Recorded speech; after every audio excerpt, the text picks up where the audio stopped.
Vozidlá Dacia sú u nás na Slovensku veľmi populárne, a to najmä kvôli nízkej cenovke a vzhľadom na kategóriu vozidla aj kvalitnému spracovaniu. No ale za mnou sa nachádza nová Dacia Sandero vo verzii Stepway s litrovým trojvalcom pod kapotou, no a prevodovkou CVT. Poďme sa teda pozrieť na to auto, čo ponúka, akú výbavu, akú má cenovku, no a hlavne ako jazdí.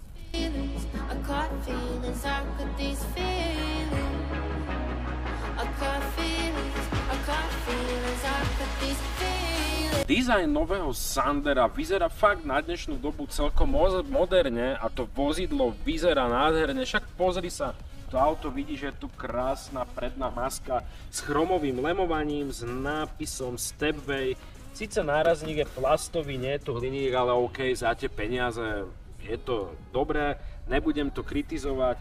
Vo verzii Stepway sa nachádzajú stretávacie LED svetlomety, škoda, že diaľkové svetlá už sú halogénové, čiže je tu žiarovka.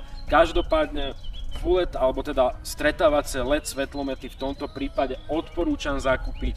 Svietia priemerne, ani zle, ani dobre, ale myslím si, že vzhľadom na tú cenovku svietia dobre, takže LED svetlomety by som určite odporúčal. Celkovo dizajn vyzerá dobre, ale poďme sa pozrieť z boku na jednu zaujímavú vychytávku, čo Stepway má.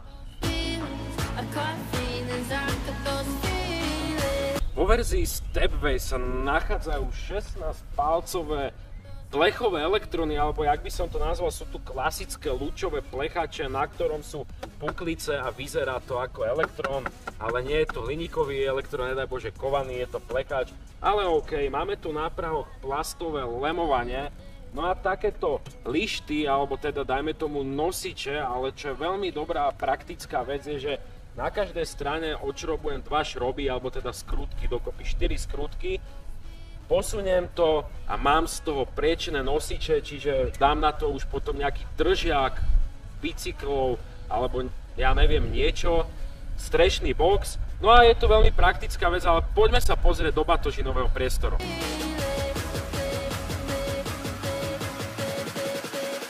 Zadná časť Sandera Stepway vyzerá tak jednoducho a v podstate elegantne. Máme tu svetlomety, znak Dacia, nápis Sandero a to je všetko.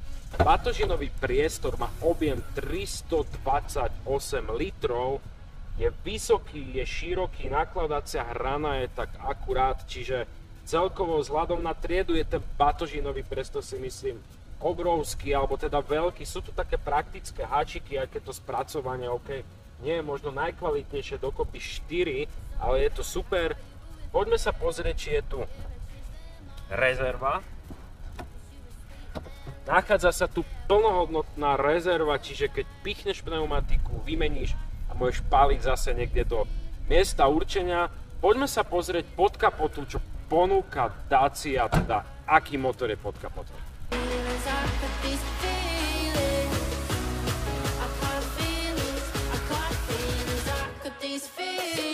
Pod kapotou Sandera Stepway sa nachádza motor s označením TCE 90, no a v praxi sa jedná o preplňovaný litrový trojvalec s výkonom 91 koní a skrúťacím momentom 142 Nm.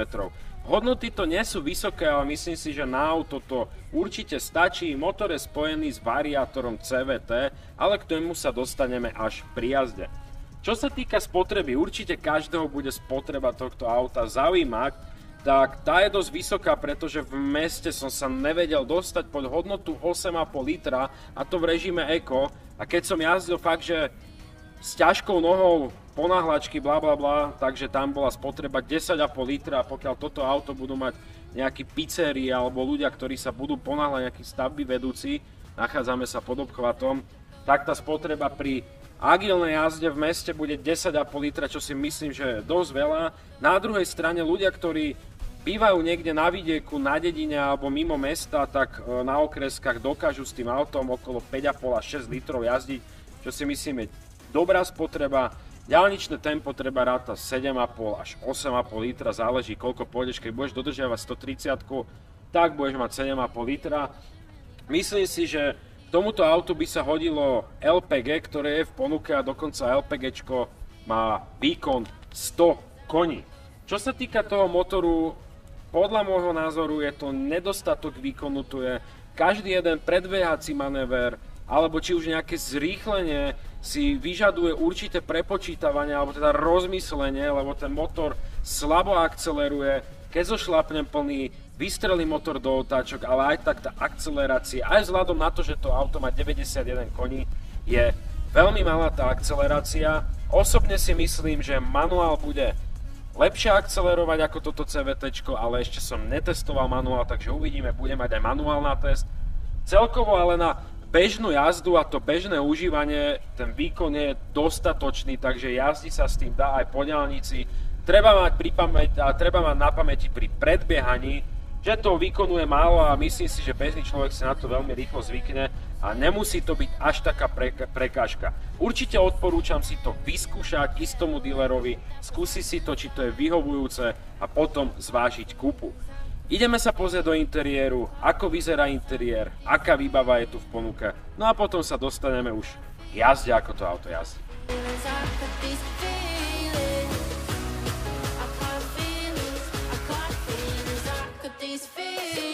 Nachádzam sa v interiéri nového Sandera, no a vždy spomínam nastupovanie, vystupovanie, ktoré na to, že je to malý hatchback, je dobré. Dedo sem síce nastúpil s komplikáciami, a to kvôli nízkemu výrezu, ale dôležité je, že nastúpil. V môjom prípade nemám nejaké problémy s nastupovaním, takže si myslím, že aj pre starších ľudí bude Sandero vhodnou voľbou. Každopádne každý má iné zdravotné komplikácie, takže treba to u dealera vyskúšať. Predo mnou sa nachádza klasický daciacký multifunkčný štvoramenný volant potiahnutý koženkou, ktorý má akurát tak príjemne široký venec, dobre sa drží, ovláda sa tu palubný počítač, tempomat, no a klasické renaultácké hnusné ovládanie rádia pod volantom. OK, je to tu, je to v každom Renaulte, nekritizujem. Za volantom sa nachádza dvojica budíkov s palubným počítačom uprostred, ktorý ukazuje dojazd, priemernú spotrebu, najazdené kilometre, trip a všetky také základné potrebné informácie. Uprostred dotykový displej, ktorý má priateľnú grafiku, je jednoducho ovládateľný, primerane rýchly, nie je úplne najrýchlejší, ale OK, sme v Dacii. Jediná vec mi tu vadí, nie je tu otočný potenciometer, ovládanie hlasitosti pomocou dotykového tlačidla, čiže musím klikať, keď chcem stíšiť. Našťastie renaultácké ovládanie hlasitosti pod volantom, ja si to rýchlo stíšim, spolujazdec nie. Jediná ďalšia pecka, ktorá tu je, USB kľúč, cez ktorý si pustím hudbu, je tuto, nenachádza sa v stredovom tuneli, čiže ja sem si dám USBčko a nezavádza mi to, keď si odložím telefón. Praktické riešenie, dobré riešenie. Dole jednozónová alebo ovládanie jednozónovej automatickej klimatizácie. Voči tej klimatizácii mám obrovské výhrady. Dneska vonku bolo 35 stupňov, ale aj keď je 27-30, pustím klímu. Dlhotrvané sa auto vyklimuje, slabo klimuje a klimatizácia je proste slabá. Treba čas, než sa auto vyklimuje. OK, niekto nemusí mať výhrady. Čo sa týka kvality spracovania, sú tu síce tvrdé plasty, všetko lícuje, všetko je kvalitne spracované. Tuto je taká textília na palubnej doske, taktiež aj na dverách. Celkovo ten interiér je príjemný, dobre spracovaný, aj keď tie materiály možno nie sú najkvalitnejšie, ale nejakým spôsobom to nemôžem kritizovať. Je tu lakťová opierka, zmestí sa sem len tak 6,5 palcový telefón, odkladanie na 2 poháre, do dverí sa mi zmestí 1,5 litra, síce tak trošku zohnutá, zmestí sa, takže super. Čo sa týka posedu, sedadla príjemné, s príjemným bočným vedením, nikto tu nebude jazdiť rýchlo, takže neočakávame tu nejaké väčšie bočné vedenie.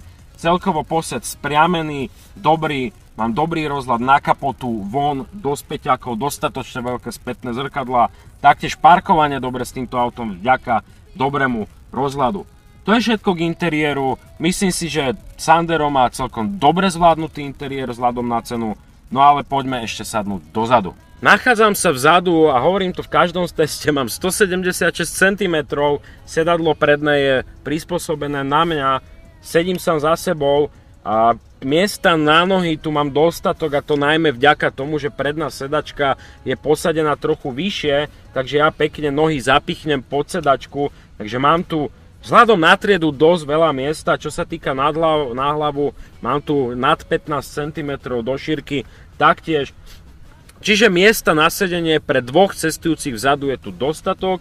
Nachádza sa tu výraznejší stredový tunel, takže tretí cestujúci vzadu, alebo teda celkovo piaty, už tu bude mať problém sedieť a to zväzenie pre toho piatého cestujúceho nebude také príjemné, ale je to v každej automobilke, väčšina aut je robená pre 4 osoby, celkovo je toto vzdušné. Musím povedať, že aj ten rozhľad ako cestujúci vzadu mám príjemný, čiže zvyšuje to taký pocit bezpečia, že vidím dopredu, vidím do bokov, vidím na palubnú dosku, ktorá je pekne spracovaná, čiže celkovo aj tie také dojmy, keď sedím vzadu, sú príjemné. No a dokázal by som si predstaviť sa voziť aj vzadu, čiže to auto môže byť vhodné aj pre taxikárov. Vieme, že kvôli rôznym covidovým opatreniam tu musí byť fólia, takže aj keď si taxikár a rozmýšľaš nad tým autom, myslím si, že pre dvoch cestujúcich vzadu to bude určite dobré zväzenie, no a pre toho tretieho v tom taxíku vydržia, si myslím, ale nevedel by som si predstaviť, že by som tu sedel ako tretí uprostred a išiel by som niekde, dajme tomu, do Chorvátska, aj keď ja viem, samozrejme zvládnuť sa to dá. Poďme už ale konečne jazdiť, nebudem to tu tak obkecavať. Ideme na to. Dostávame sa k jazde s Daciou Sandero Stepway. Pod kapotou litrový trojvalec preplňovaný 91 koní CVT-čko, tak to už sme si hovorili. Keď porovnám predchádzajúcu generáciu a túto súčasnú generáciu, tak je tu obrovský krok vpred, alebo teda skok hore, pretože predchádzajúca generácia bola taká tvrdá a celkovo ten podvozok filtroval nerovnosti veľmi zle, nepáčilo sa mi to, ale táto generácia už je fakt jeden veľký skok hore, to auto už sa približuje fakt tej drahšej konkurencii, a to tým, že ten podvozok filtruje nerovnosti s prehľadom veľmi dobre, a porovnal by som ten podvozok s Renaultom Clio. Samozrejme ten základ, alebo tá platforma je rovnaká ako má Dacia Sandero. Čo sa týka rýchlejšej jazdy, fakt s týmto autom sa dá celkom svižne jazdiť aj v zákrutách, to auto sa veľmi dobre správa, riadenie akurát presné, akurát preposilované, čiže nemôžem ho kritizovať. No a čo sa týka nejakých uhýbacích manévrov pri vyššej rýchlosti, musím povedať, že Dacia Sandero to zvláda veľmi dobre. No a keď sleduješ španielský magazín KM77, kde robia lose testy, tak práve Dacia Sandero Stepway zvládla losy test fakt, že dobre, zdá sa mi, že 73 km za hodinu zvládla, čo je fakt, že dobrá rýchlosť. Keď sa presunieme k samotnému CVT-čku, tak komfortná jazda po meste, alebo celkovo tá komfortná jazda je super, je na dobrej úrovni, tie rozbehy sú plynulé, preraďovanie CVT-čka je taktiež plynulé, to CVT-čko sa snaží nevytáčať ten motor a snaží sa ako keby simulovať automatickú prevodovku, čiže aj keď pridám, tak samozrejme otačky vystrelia do luftu, ale motor sa to snaží simulovať preraďovanie, takže tie otačky padajú. Jediná nevýhoda toho CVT-čka je, že ja keď potrebujem predbiehať napríklad z rýchlosti 91 km za hodinu alebo z 90, jeden si odmyslíme, tak tá akcelerácia je veľmi pomalá. Možno si povie, že 91 koní je veľmi málo. Testujem tie auta a myslím si, že 91 koní je približne tak akurát aj na tie predbiehacie manévre z 90 km za hodinu, ale zase CVT-čko ten výkon znižuje a reálne tá akcelerácia je tak slabá, že každé jedno predbiehanie na okreskách je nebezpečným úkonom a toto musím fakt, že skritizovať. Ja som išiel včera na Neusiedler do Rakúska z Bratislavy po okreskách, ja som si jedno auto na dlhšom úseku dovolil predbehnúť a to práve kvôli tomu CVT-čko znižuje ten výkon a celkovo tie predbiehacie manévre sú na katastrofálnej úrovni a dovolil by som si povedať, že je to priam až nebezpečné. Takže za mňa, čo sa týka jazdy po okreskách, predbiehacích úkonoch, to CVT-čko je veľmi zlé a je veľmi nebezpečné. Čo sa týka, ako som hovoril, plynulé jazdy po meste, keď človek fakt, že nepotrebuje niekde predbiehať a tak, musím povedať, že super, tedy to odporúčam, ale pokiaľ často budeš predbiehať a ponáhľať sa, tedy radšej zvoliť manuálnu prevodovku. Celkové dojmy zo Sandera sú fakt, že musím povedať, že dobré, to spracovanie je už na vysokej úrovni, aké dobré, tie plasty sú tvrdé, nebudeme tu kritizovať, cenovka je priaznivá, no a musím spomenúť, že Dacia ponúka možnosť približne za 680 eur z DPA si predĺžiť záruku na 5 rokov a mať kvázi predplatený servis na 5 rokov. Môj otec toto si kúpil pri Dacii Docker a musím povedať, že nič iné nerobí, iba ide do servisu, nič neplatí, má to predplatené, čiže 5 rokov, kvázi sa dá povedať bezstarostnej jazdy, čo je dobré aj pre firmy, pre ľudí, proste pre všetkých. Myslím si, že sa to určite oplatí. Za mňa Dacia Sandero terajšej generácie si myslím, dobre spracovaný podvozok, dobre spracované riadenie, celkom príjemný, kultivovaný motor, no jediné výtky mám k tomu CVT-čku a k tým predbiehacím manévrom. Toto si myslím, že je na dnešnú dobu katastrofálne spravené, no a ja by som to CVT-čko absolútne nechcel, pretože nebudem ohrozovať seba a ostatných účastníkov cestnej premávky tým, ako to reaguje.